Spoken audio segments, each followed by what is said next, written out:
O nosso convidado de hoje traz uma pesquisa inédita sobre o que mais preocupa e influencia as decisões de empresas líderes no mercado brasileiro. É o economista Cláudio Porto, diretor da consultoria Macroplan.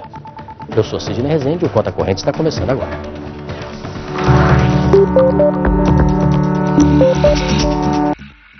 Eu vou conversar agora com o nosso convidado, Cláudio Porto. Está aqui, tudo bem, Cláudio? Como é que vai? Tudo bem? Boa tarde, bom encontrá-lo. Cláudio, o ministro Mantega disse hoje que a queda, ou melhor, disse que a principal preocupação do Brasil hoje é o cenário internacional. Qual é a sua avaliação desse cenário hoje? Olha, esse é o novo normal. O que é o novo normal? É um período onde descontinuidades e muita volatilidade passam a fazer parte do nosso cotidiano. A gente estava vendo agora o noticiário recente, hoje, né, as bolsas subindo, boas notícias. Ontem foi um dia de mais notícias, né?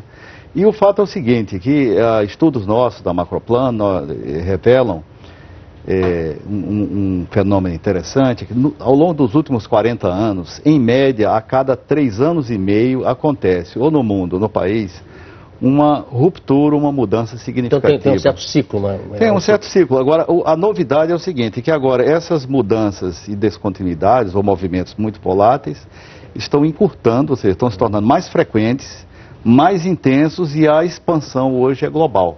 Ou seja, você tem determinadas decisões ou fatos econômicos que repercutem nas decisões de investimento, de governança, de política, quase que em tempo real. Esse é o novo normal.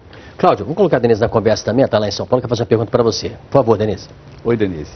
Oi, tudo bem? Eu queria fazer uma pergunta sobre a Europa. A Grécia tinha saído um pouquinho da preocupação de todo mundo, estava se falando muito de Espanha e Itália, agora a Grécia volta ao centro das atenções. Se o país acabar saindo da zona do euro, isso é muito grave mesmo?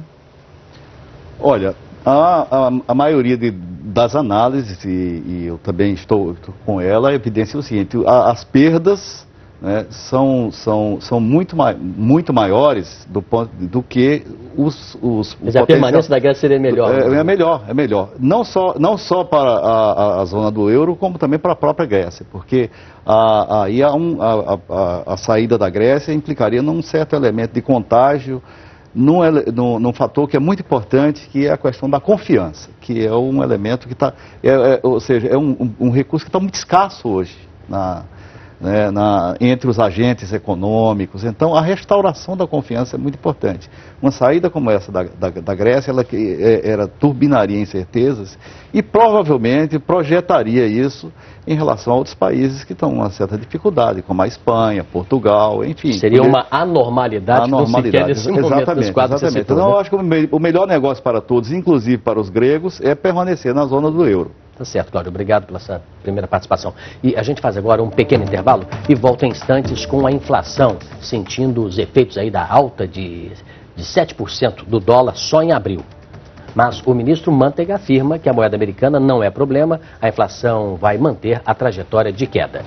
E você vai ver também quais são as maiores preocupações dos grandes empresários brasileiros em pesquisa inédita da consultoria Macroplan. Daqui a pouquinho. Mais da metade das empresas brasileiras enfrentaram nos últimos 10 anos alguma mudança importante que transformou aí, ou mudou de forma significativa, o ambiente de negócios em que elas atuam. E quais os principais fatores de incerteza no ambiente externo que emperram aí a vida das empresas? É uma boa pergunta, né? Vamos então aos resultados da pesquisa. Pela ordem, o que mais atrapalha a vida das empresas: regulação, para 62%. Depois, tecnologia, 52%. Meio ambiente, 38%. Comportamento do consumidor, 35%. E aí, outros. Então, já temos assunto aí para a nossa conversa. Novamente, um pouco mais agora, com o economista Cláudio Porto, diretor da Macroplan Consultoria. Cláudio, essa pesquisa aí foi feita ao longo de quanto tempo? Quantas empresas analisaram para saber o corte? Olha, nós pesquisamos 72 executivos de empresas líderes no mercado nacional. Esses executivos, 80% das empresas eram de empresas líderes no mercado internacional. A primeira onda da pesquisa foi realizada no final de fevereiro em um seminário de que nós participamos, da Harvard Business Review, e nós fizemos aprofundamentos posteriores até a semana passada. O fato é o seguinte, o que nós temos assim para destacar é exatamente isso como você já mencionou, ou seja, mudanças, a maioria das empresas experimentou mudanças significativas nos seus ambientes de negócio nos últimos 10 anos, o que tem a ver com aquela questão do aumento da frequência das mudanças e da volatilidade que eu me referi no bloco anterior. E algum dado especificamente surpreendeu, mesmo você sendo um experimentado pesquisador e economista? Não exatamente surpreendeu. O que nos chamou a atenção, houve um ponto que a nós parece relevante e faz sentido, que é a questão da importância da regulação. A regulação, vamos entender aqui, o conjunto de políticas macroeconômicas, políticas públicas, a atuação do Estado nos ambientes de negócios, e o que nós percebemos, e também os entrevistados confirmaram isso, né, é de que após a crise de 2008 aumentou muito o ativismo estatal. A atuação do Estado na economia, seja para poder fazer face à crise, medidas anticíclicas, etc. Mas, então esse é um ponto importante. Mas, que passa porque em pesquisas anteriores a questão das mudanças tecnológicas era o que, de um certo modo, mais estavam atentas as empresas. Mas agora a questão da regulação, depois da crise de 2008, começou, ou seja, do conjunto de políticas...